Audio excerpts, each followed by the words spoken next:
Hola, ¿qué tal? Saludos a todos, bendiciones del Señor, la paz sea con todos nosotros. Esta semana vamos a continuar con nuestro estudio, que tenemos un estudio por semana, ¿verdad? Publicado en este canal. Agradeciendo a las personas que comparten el contenido, que escuchan el contenido aunque no lo compartan, ¿verdad? Nuevamente les digo de que es importante oír.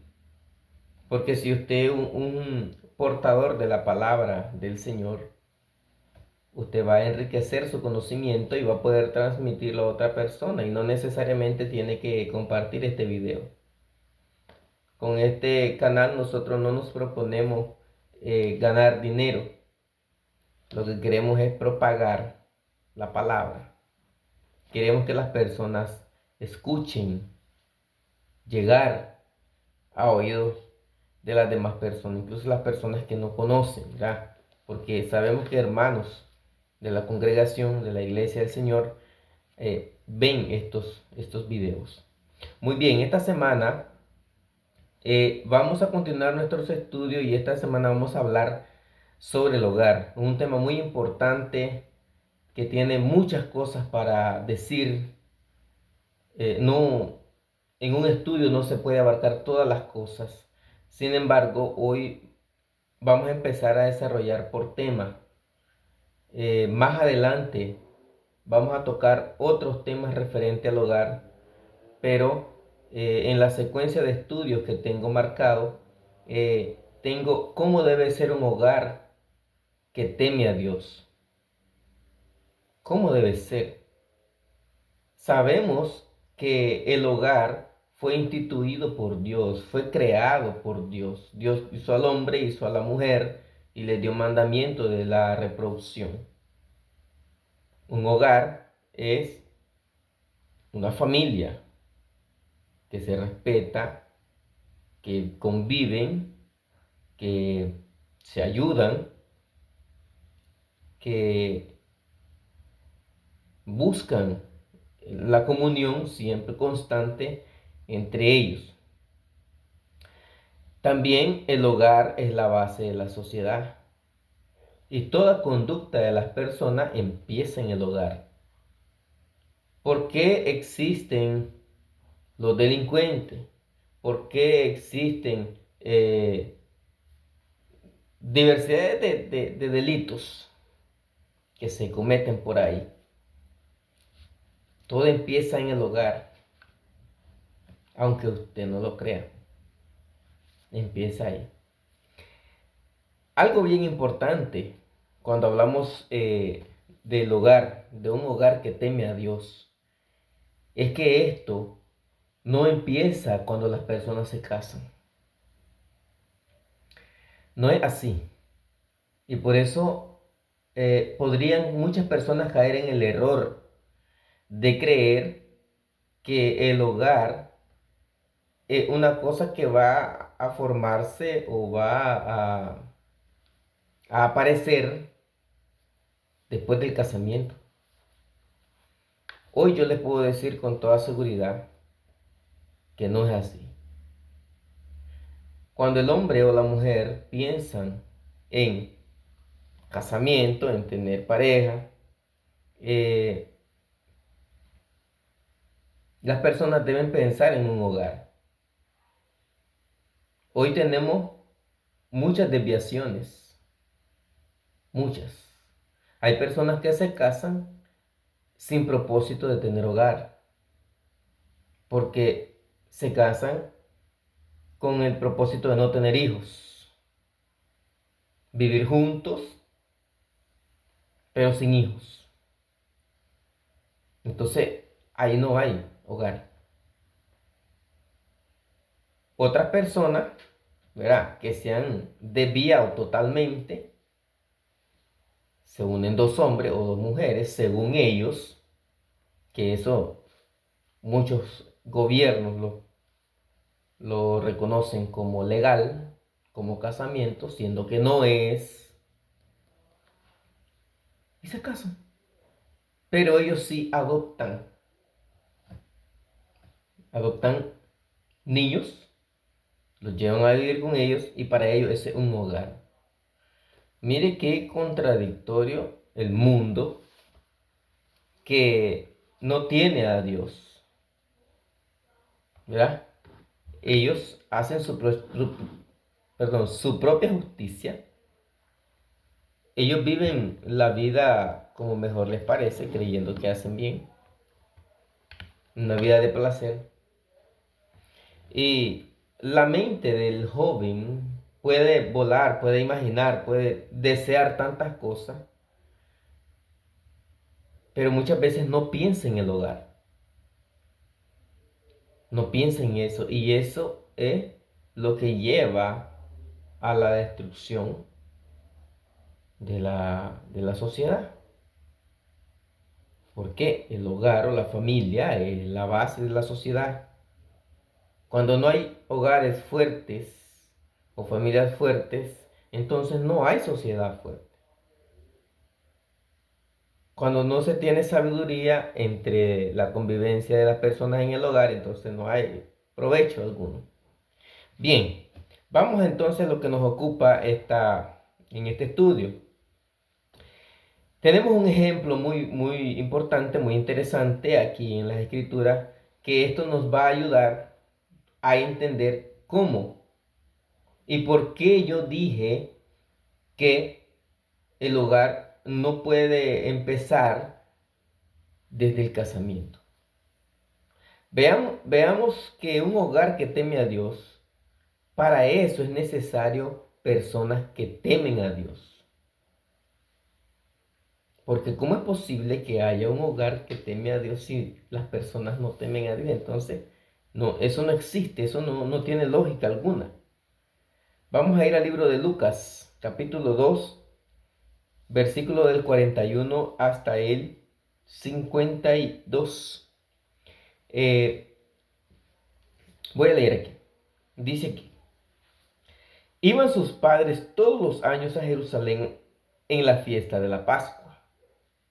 Cuando tuvo 12 años, subieron a Jerusalén conforme a la costumbre de la fiesta. Al regresar ellos, acabada la fiesta, se quedó el niño Jesús en Jerusalén sin que lo supieran José y su madre. Pensando que estaba entre la compañía, anduvieron durante un día y lo buscaban entre los parientes y los conocidos. Pero como no lo hallaron, volvieron a Jerusalén buscándolo. Aconteció que 3 días después lo hallaron en el templo, sentado en medio de los doctores de la ley, oyéndolos y preguntándoles. Y todos los que lo oían se maravillaban de su inteligencia y de sus respuestas. Cuando lo vieron, se sorprendieron. Su madre le dijo: Hijo, ¿por qué nos has hecho esto?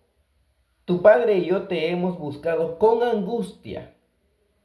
Entonces él les dijo: ¿por qué me buscáis?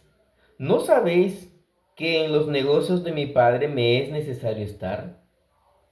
Pero ellos no entendieron lo que les dijo. Descendió con ellos y volvió a Nazaret y les estaba sujeto. Su madre guardaba todas estas cosas en su corazón. Y Jesús crecía en sabiduría, en estatura y en gracia para con Dios y los hombres. Ese es nuestro pasaje. Ahora, muchas personas pueden leer este pasaje y podrían preguntar qué tiene que ver. Inmediatamente se dan cuenta. Sí, porque este pasaje habla del hogar, de un hogar que teme a Dios. Hace un tiempo,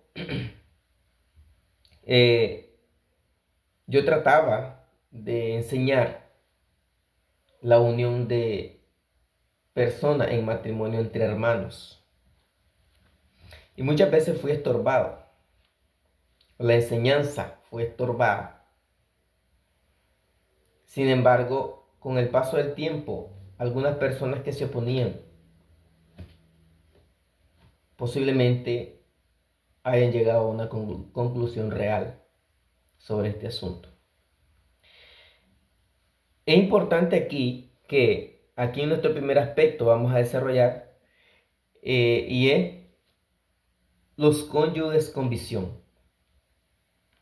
Para un hogar que teme a Dios es necesario que los cónyuges tengan visión. En este caso, el padre, la madre, el papá, la mamá, ¿verdad? Los esposos tengan visión espiritual.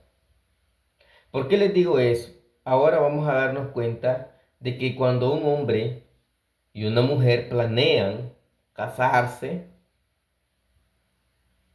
no deberían, si son cristianos, no deberían dejarse llevar por la vanidad, por la fuerza de la vanidad y hacer cosas que no convienen. Nosotros tenemos el caso de José y de María. Veamos. Una cosa bien importante es que los cónyuges deben tener compromiso con Dios.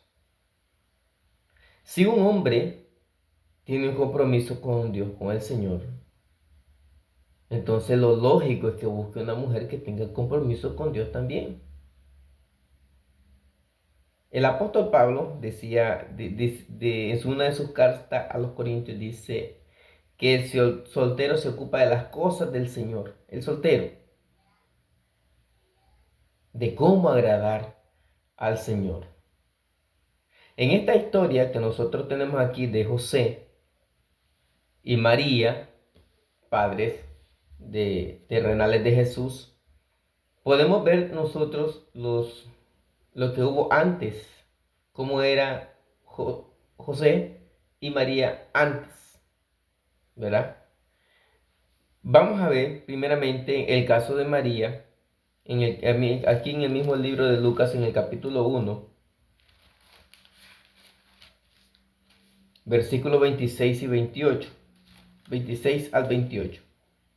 Dice así: al sexto mes, el ángel Gabriel fue enviado por Dios a una ciudad de Galilea llamada Nazaret, a una virgen desposada con un varón que se llamaba José, de la casa de David, y el nombre de la virgen era María. Entrando el ángel a donde ella estaba, dijo: salve, muy favorecida, el Señor es contigo, bendita tú entre las mujeres. Si vemos el caso de María, María dice que ella estaba desposada con José. Estaban en un compromiso legal, aunque no se había llevado a cabo la ceremonia de casamiento, pero ya era un compromiso legal. ¿Y qué se dice de María? Dice que el ángel declara una cosa bien importante: salve, muy favorecida. En algunas versiones dice: llena eres de gracia. Cuando una persona haya gracia delante de Dios, tenemos que Noé halló gracia delante de Dios, porque no era justo. Es el caso de María. María, siendo ella una mujer judía, ¿verdad? O israelita, vamos a decir israelita, pues porque con el pasar del tiempo todos los israelitas son llamados judíos, siendo que los judíos eran los de Judá, ¿verdad? Vamos a decir, María, siendo del pueblo de Israel, ella tenía una vida temerosa a Dios, una vida de servicio a Dios, una vida de compromiso con Dios. Lo lógico era que ella se casara con un hombre que también tuviese esa característica. Y nosotros lo vamos a ver cuando vemos el caso de José. José, en Mateo capítulo 1, versículos 18 y 19, encontramos algo bien interesante aquí, porque dice literalmente que era justo. 1, 18 y 19. Dice así: El nacimiento de Jesucristo fue así. Estando comprometida María, su madre, con José, antes que vivieran juntos, se halló que había concebido del Espíritu Santo. María. José, su marido, como era justo y no quería infamarla, quiso dejarla secretamente.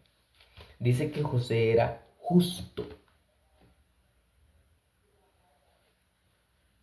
En la Biblia nosotros encontramos muchas declaraciones y una de ellas encontramos en el libro de los Romanos cuando Pablo dice, no hay justo ni uno solo. No hay quien haga el bien. Pero aquí la escritura, el Espíritu Santo dice que José era justo. Entonces, si alguien que practica la justicia difícilmente va a errar en la búsqueda de lo que quiere, porque es una persona que tiene sabiduría de Dios. Cuando se piensa en el hogar, entonces no se piensa a partir del casamiento, se piensa antes. Antes. ¿Cómo, cómo quiero que sea mi esposa? ¿Cuántas personas oraron? Varones oraron por su esposa antes de conocerla. ¿Y cuántas mujeres oraron por su esposo antes de conocerlo?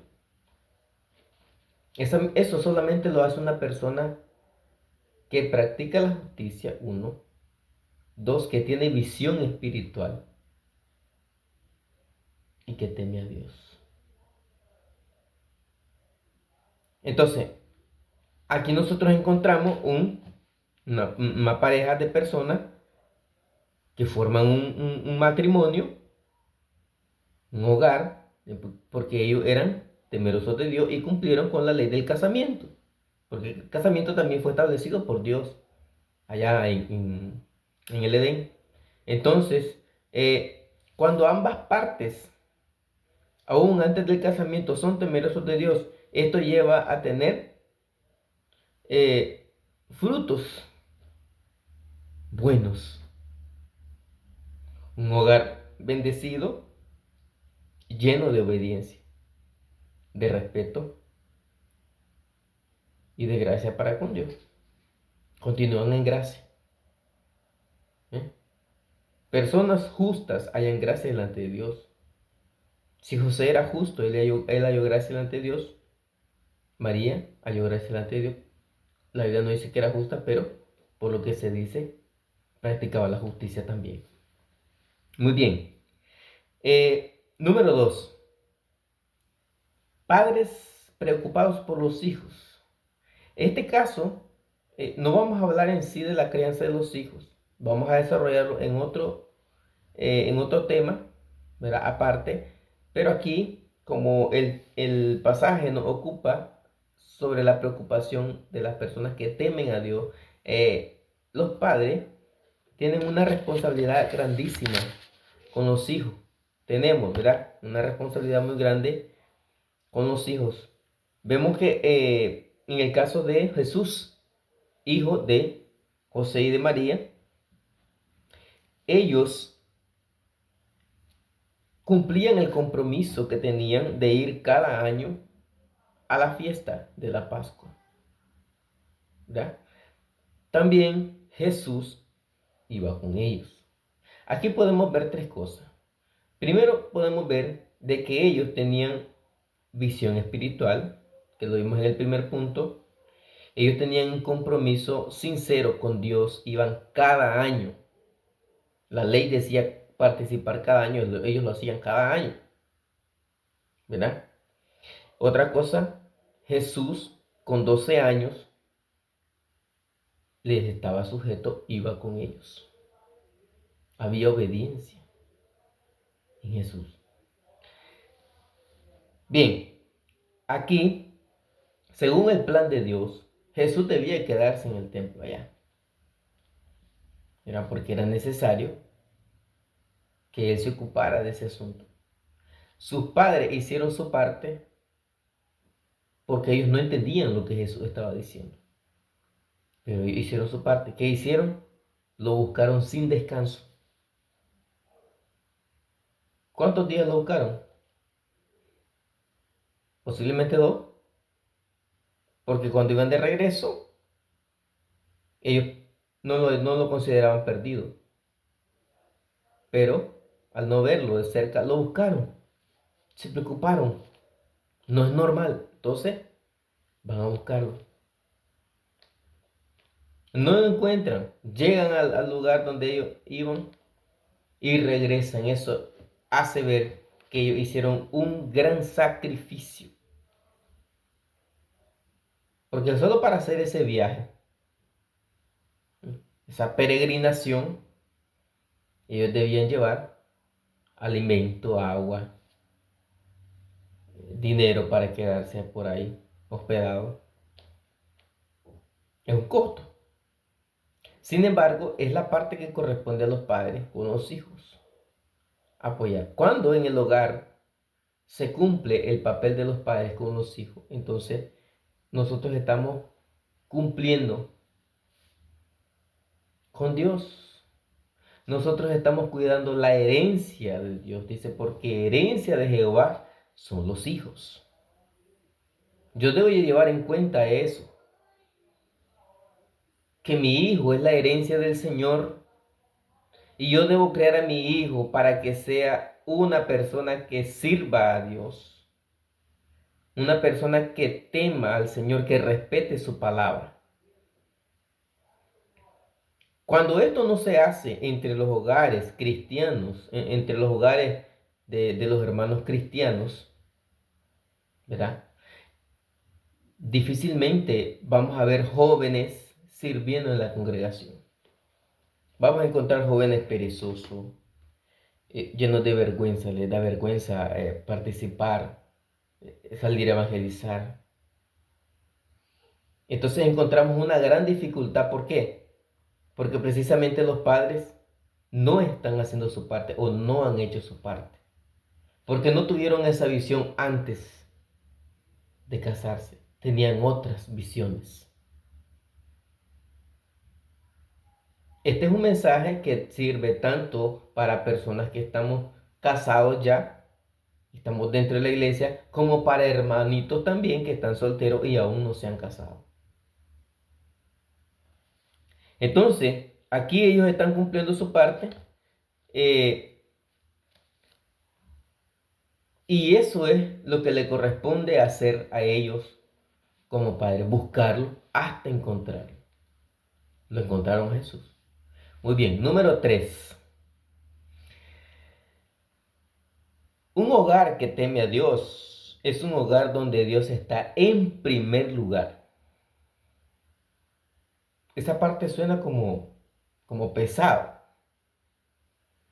porque Dios en primer lugar, oye, Dios en primer lugar. El primero y más grande mandamiento dice que debemos amar a Dios sobre todas las cosas. Pero cuán difícil es para la cabeza del ser humano aceptar eso. Este hombre y esta mujer tenían en sus corazones el servir a Dios y ponerlo en primer lugar. Porque ellos, si nosotros vemos aquí en el versículo 48, dice, cuando lo vieron, se sorprendieron. Su madre le dijo, hijo, ¿por qué nos has hecho esto? Tu padre y yo te hemos buscado con angustia. Entonces él le dijo, ¿por qué me buscabais? ¿No sabéis que en los negocios de mi padre me es necesario estar? Aquí nosotros podemos ver una lucecita brillante. Jesús, él sabía el plan que traía del Señor. Pero también yo puedo asumir que María y José instruían a Jesús en el camino. Y él sabía como israelita que a partir de los 12 años el varón debía inmiscuirse más en los servicios religiosos. O sea, Jesús le dice, tengo ya 12 años. ¿No saben ustedes que a esa edad ya es necesario estar por aquí?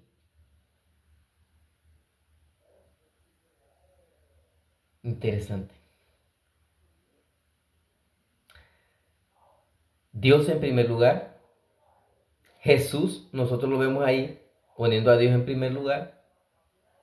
Ellos no entendieron, sin embargo, ellos estaban haciendo su parte como padres.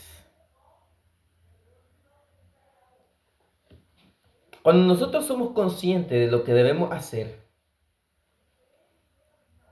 entonces nuestra mente, nuestros corazones nos van a reclamar de aquello que debemos hacer. Porque tenemos dificultades, serias dificultades dentro de la congregación. Ya puede ver donde usted se reúne, voy a hablar de problemas comunes que existen en todas las congregaciones. Yo no estoy hablando por una congregación específica, pero existe lo siguiente. Si Dios está en primer lugar, pero llego tarde a los servicios, eso no es Dios en primer lugar. Si Dios está en primer lugar, pero me congrego solo los días domingo y los otros días de estudio, no aparece. Si Dios está en primer lugar, pero miré el error del hermano y no lo quiero corregir porque me da miedo, eh, porque me puede decir algo, o porque no me llevo bien con él, ahí ya tengo una gran viga en el ojo, ¿eh? Entonces no puedo ver la paja en el ojo de mi hermano. Sí, Dios está en primer lugar, pero hoy no puedo congregarme. Sí, Dios está en primer lugar, pero es que en la universidad ahora voy a estudiar los domingos. Y el predicador me dijo que está bien, que puedo estudiar los domingos. No lo sé. O Dios está en primer lugar o no está. Así de sencillo. Otra cosa. Número 4. Un hogar que teme a Dios es un hogar donde hay respeto y obediencia a los mandamientos del Señor. Va con el punto 3, ¿eh? Que es un hogar donde Dios está en primer lugar. Si está en primer lugar, entonces obviamente tengo respeto por su palabra y soy una persona obediente. ¿Verdad? Aquí, en este último punto, que tengo el punto 4, vamos a ver el caso de Jesús, María y José. ¿Verdad? Que esa es la parte que nos ocupa. Dice así. Descendió con él, versículos 51 y 52. Descendió con ellos y volvió a Nazaret y le estaba sujeto. Su madre guardaba todas estas cosas en su corazón. Y Jesús crecía en sabiduría, en estatura y en gracia para con Dios y con los hombres. Respeto. Hijos, padres. Estamos hablando de 12 años. Jesús con 12 años. Muchos pueden tener hijos de 12 años, hijas de 12 años. Pero con 12 años, hoy en día, ese hijo, ¿cuánto es sujeto a sus padres? ¿Cuánto obediente es a sus padres? Hablemos de los jovencitos que se congregan, aunque no son cristianos. Vamos a ver. Entonces, él con 12 años dice que él estaba sujeto a sus padres. Este es un ejemplo de hogar que teme a Dios. Los padres, José y María, nosotros sabemos que practicaban la justicia. Y eso no lo vamos a cuestionar, la Biblia es clara.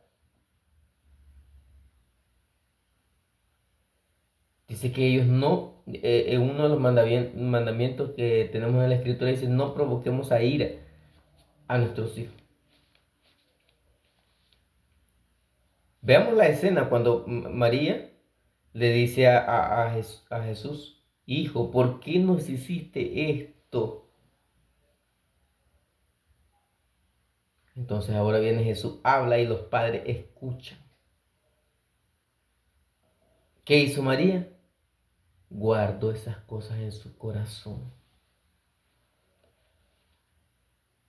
No se puso al dime que te diré, como podían hacer los jovencitos hoy. La mamá le dice una cosa y el hija o la hija o el hijo le pone condición. Yo lo hago, pero sí tal cosa. Si me da esto, lo hago. Si no,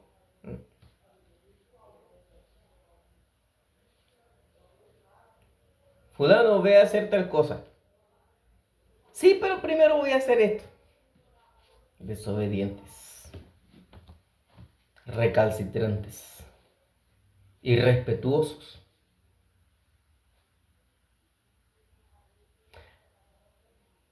Bueno, aquí llegamos a la parte final de nuestro estudio. Y es bonito esta parte cuando dice que Jesús crecía en sabiduría.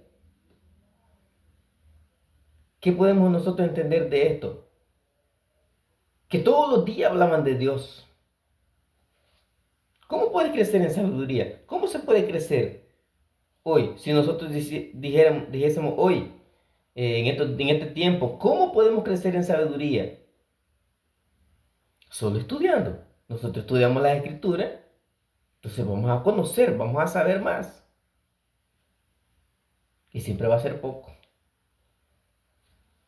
Cuidado.